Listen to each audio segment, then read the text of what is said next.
పౌలు గారికి అర్థం కాల.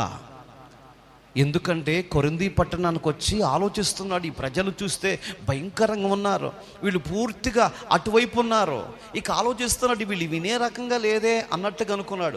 మనం కూడా కొన్ని సందర్భాల్లో అనుకుంటాం, ఆడ మీటింగ్ పెడితే మారండే, ఆ బజార్ వాళ్ళతో చెప్తే వినరండే, ఇక్కడ చేసిన ప్రయోజనం లేదండే అనుకుంటాం. మరి ఎవరు రావాలి? నువ్వు ప్రార్థన పెట్టక తలకే పరిగెత్తుకుంటూ వచ్చి అయ్యగారు వందనాలు, అయ్యగారు వందనాలు అంటే అప్పుడు పెడతావు మీటింగ్. ఒక్కరు కూడా రాకపోతే పెట్టవా? పెట్టం. ఎవరు లేరు నీకు అక్కడ, అటు పెడతావా? పెట్టం. తిడతారు, పెడతామా? పెట్టం. ఇప్పుడు ఇదే పరిస్థితి ఏర్పడిపోయిందండి. ఇక పడుకున్నాడయ్యా, ఇక పొద్దున్నే దుకాణం ఖాళీ చేసి వెళ్ళిపోదాం, వేరొక ఊరు వెళ్ళిపోయి చూద్దాంలే అనుకున్నాడు. పడుకున్నప్పుడు అక్కడేం జరిగిందో అపోస్తల కార్యములు 18వ అధ్యాయము త్వరగా చూడండి. అపోస్తల కార్యములు 18వ అధ్యాయము 9వ వచనం. రాత్రి వేళ దర్శనమందు ప్రభువు ఆ రాత్రి పడుకున్నాడు. ఇక ఆలోచన చేస్తున్నాడు, ఇక వెనక్కి పోవాలా ముందుకు పోవాలా, వెనక్కి పోవాలా ముందుకు పోవాలా, ఎటు పోవాలంట? ఇక వెనక్కే పోదాం. ఎందుకని ఇక్కడ చూస్తే భయంకర కన్యకలు సమర్పించుకున్నారంట. ఆ దేవతకి కన్యకలందరూ సమర్పించుకున్నారంట. భయంకరమైన వ్యభిచారము, భయంకరమైన పాపము. వీళ్ళకి చెప్పినా కానీ అర్థం కాని పరిస్థితిలో ఉన్నారు.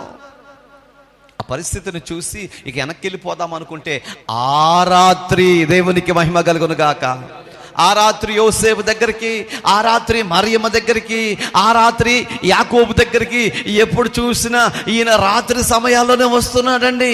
ఆ రాత్రి అపోస్తలుడైన పౌలు గారి దగ్గరికి సాక్షాత్తు దేవుడే వచ్చాడు.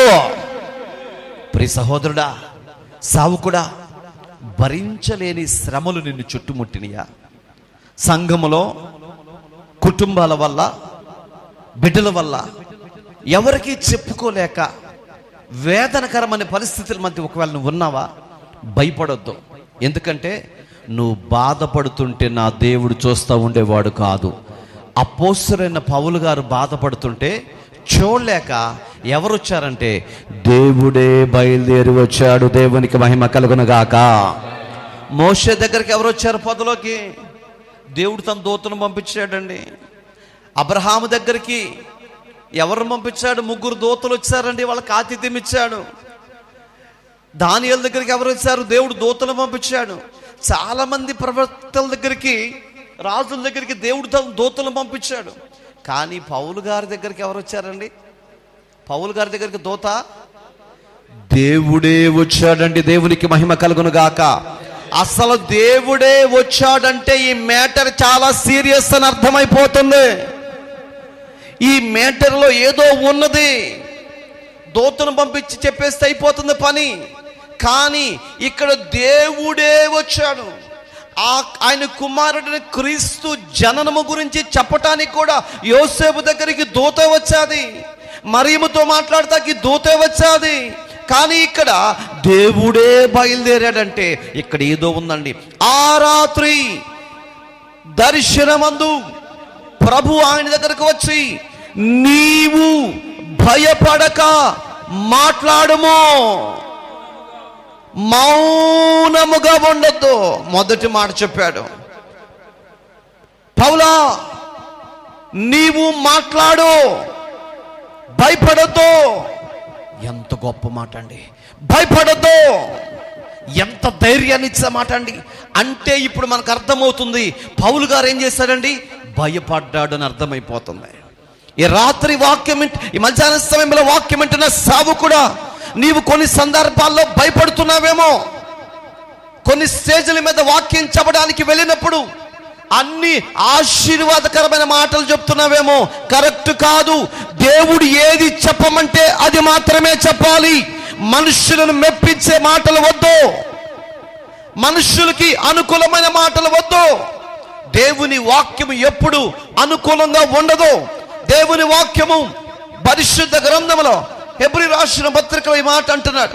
ఎందుకనగా దేవుని వాక్యము బలము కలిగినదై, శక్తి కలిగినదై, రెండంచులు కలిగిన ఎటువంటి వాడి కలిగిన ఖడ్గము కంటే పొదులుగా ఉండి కీళ్లను మూలుగులను విభజించమట్టుకు దూరుచు ప్రాణాత్మలను శోధించేది, పాపాన్ని సేధించేది, పాపాన్ని పరిహరించేది. దేవుని వాక్యం శక్తి కలిగింది, దేవుని వాక్యం బలమైంది. దాన్ని బోధించే విషయంలో నువ్వు తప్పిపోతున్నావేమో జాగ్రత్త. రెండవసారి పిలవరేమో, మంచి కానుకివ్వరేమో, వాళ్ళకి బాధ కలిగిస్తున్నామేమో, అవన్నీ చెప్పకూడదు. దేవుడు ఆ ప్రజల్ని ఏమి మాట్లాడమని ఉద్దేశిస్తే ఆ మాటలు మాత్రమే అక్కడ పలకాలి.